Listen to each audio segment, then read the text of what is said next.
Au-delà du temps et de la distance, l'amitié sino-africaine se transmet par la force de la jeunesse.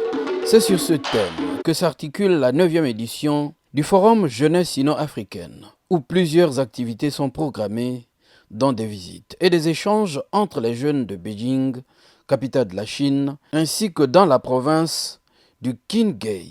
Une opportunité pour les jeunes Africains de découvrir les sites touristiques et culturels chinois, mais aussi de renforcer la coopération sino-africaine aux fins de mieux les outiller aux réalités sociales, culturelles et politiques de la Chine. La Chine et l'Afrique ont des liens séculaires, une relation aujourd'hui désormais à différents égards liés à une grande coopération économique, culturelle. Et ici, nous aurons l'occasion, on l'espère, pendant une semaine, d'échanger avec les jeunes qui viennent de partout, du continent africain, mais aussi des jeunes qui ressortissant de la Chine.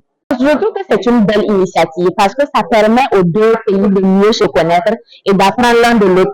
Parce que quand on ne se comprend pas, il est facile d'avoir des tensions. Mais quand on se comprend mieux, nous arrivons à tisser de meilleures relations et à construire un développement durable pour les deux parties.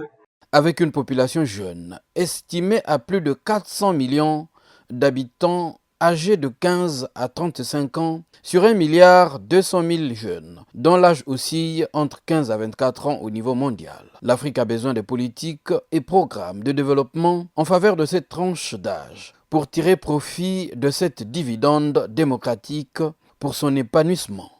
Et ce que nous attendons, nous, c'est de s'inspirer de cette expérience pour essayer un peu de pallier à nos insuffisances à notre niveau. C'est vrai que ça produit sur des sauts culturels avec la jeunesse chinoise et congolaise, africaine de manière générale.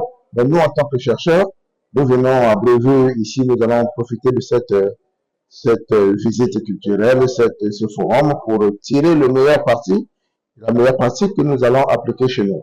En dépit des aspects de découverte, l'expérimentation des riches traditions culturelles des ethnies Han, tibétains, Hui et bien d'autres, les jeunes Africains vont interagir avec leurs homologues chinois pour un partage d'expériences dans plusieurs domaines.